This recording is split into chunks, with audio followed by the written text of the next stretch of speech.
Hi guys, it's me. Thank you so much for tuning into my video today. I know it's been a while since I've posted. I think the last video I posted probably was my post-surgery update about probably 2 weeks ago or so, maybe even 2.5. So I'll link that video below if you don't know what I'm talking about. And, this is just kind of an update after the update type of a deal. So I'm actually going to start out with something kind of awesome. My husband bought me a new not video camera, just a regular camera today, but I'm actually using it right now to make this video. It makes videos too. I'm kind of hoping to get into photography, and I'm going to use my sister and my sister-in-law and practice on maybe some pregnancy photos, like the photo shoots and maybe family portraits, baby portraits, stuff like that.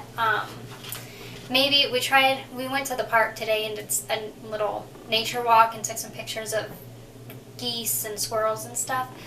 So hopefully I can turn that into something, just because I think it would be really fun, and I wouldn't have to go to work every single day and all that stuff. So, I got a new camera. So the next thing I want to talk about actually is I stopped taking the estrogen yesterday.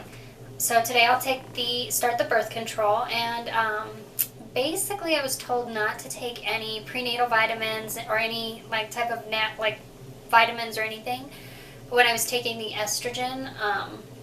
I don't know why they said that, it just did. So I'm going to start taking prenatals and folic acid again tonight, along with the birth control.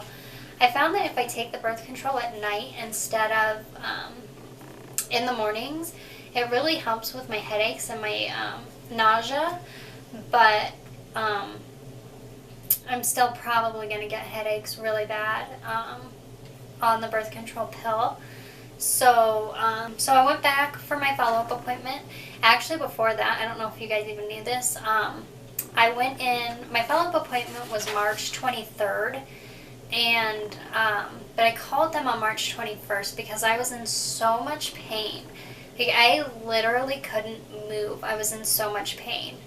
And the reproductive endocrinologist thought that if she removed the balloon, that the pain would kind of subside or ease up a little bit on me, and so they took the balloon out on Monday the 21st instead of waiting the full 3 weeks to do that, which they said the doctor that actually took it out, because I couldn't get there in time to see the reproductive endocrinologist, so the doctor that took it out said that I actually made it longer than most people.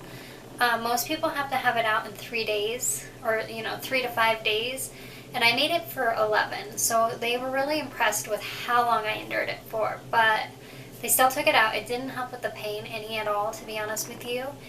And I kind of asked if they would put it back in. They said no, though. I went in on Wednesday for my follow-up appointment, which was with some random doctor that I've never even met, really. And I met up with, I actually saw I don't even know, the resident or somebody first before I saw the actual doctor. And I was telling the resident, she was asking me, how has your pain been, or do you have any concerns, or do you have any questions? And I had told her that the incisions had keep splitting open and bleeding. And so she told me, okay, I'll tell the doctor, and we'll come back in and we'll talk to you, and the doctor will inspect your incisions and stuff. So the doctor basically came in and told me to take Colace and Miralax, and then told me that I could go. She never checked for anything. She didn't give me any more pain pills, nothing. So on the way out, actually, I ran into the nurse that works with my pelvic pain specialist, and she told me not to leave, and she actually went and got the pelvic pain doctor.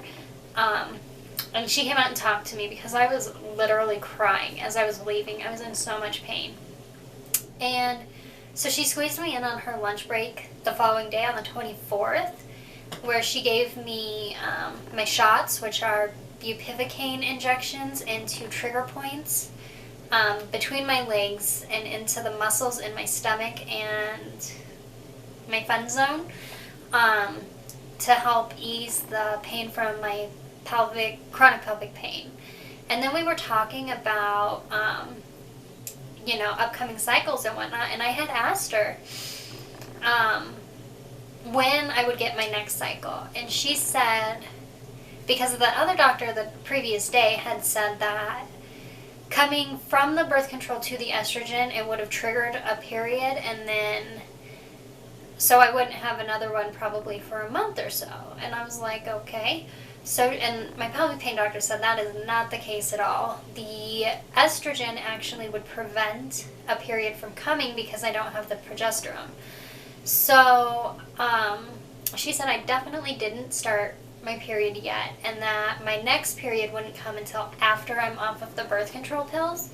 So I still have, 21 days or so, but I don't know how to chart that on like the fertility charting stuff, because it's gonna seem like I had like some weird like 72-day period, which is kind of really not the case. I was on birth control pills for a month, and then estrogen pills for a month, and then birth control pills again for a month. So I don't know how that's gonna work out. Whatever. And then, which actually is kind of weird, because if you take the bleeding from the surgery when it got really heavy and count that as cycle day 1, then the other day I actually took an ovulation test. I don't know if you guys can see this. Let me try this maybe. I don't know. It's actually positive. That's the one I took to, good fertile mucus and kind of some pains in my hip the last couple days. So I think I actually ovulated, and it would coincide perfectly with a standard cycle if you take the heavy bleeding as calendar day 1. So I don't know, but either way, I'm not going to have a period for 21 more days at least. And then I also asked her, so I had noticed when, after they took the balloon out, there were the stitches, just one that I had felt originally, one stitch in my cervix, and I asked her why. And she said that they put a clamp around your cervix to hold the hysteroscope in place, and during the surgery it actually, the clamp snapped off and ripped a hole in my cervix, so they had to stitch it up. And the other day I went on a little fishing expedition trying to find out, what's kind of going on in there. And there's more than one stitch in there. There's like 4 or 5 stitches in there. So obviously I'm not going to pull on them or tug them out or rip them out or anything, but it just is weird that there's still stitches up there like a month later. Well, not really a month, like 3 weeks later. And then as far as pain goes, my belly button is killing me. It literally, if I don't hold my stomach when I walk, it hurts so bad. And my uterus aches. It literally, I don't know how to explain it other than just like a constant ache. And then every once in a while it will feel like something squeezed it, and then it will throb for a bit. And it hurts so bad. And I don't know if you guys can see this. I'll try and back up.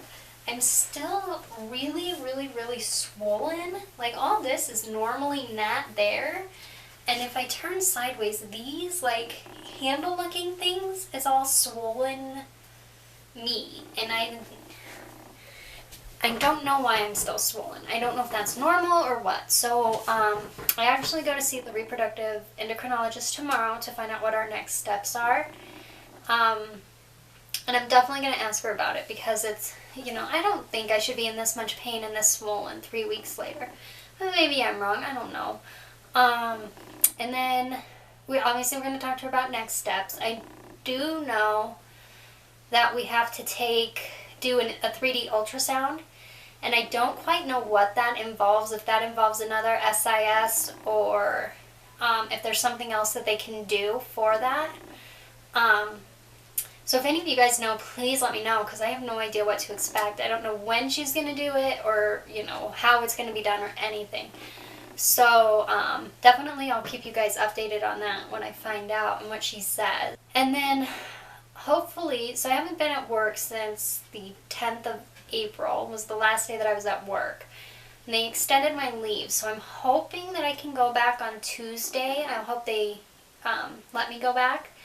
The tricky part is I work with kids with affective needs, and a lot of times, well, lately it seems like anyways, we've had to do a lot of restraining, which we've all taken, restraint classes and learned how to properly hold a child, but I cannot do that.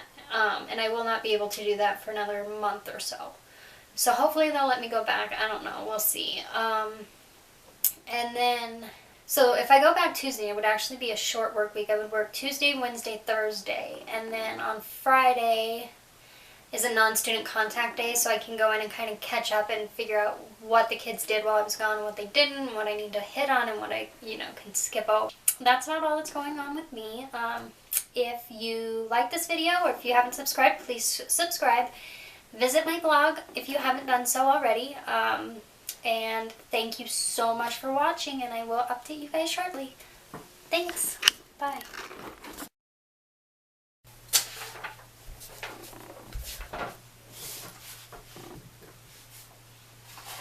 My belly button hurts really, really, really bad.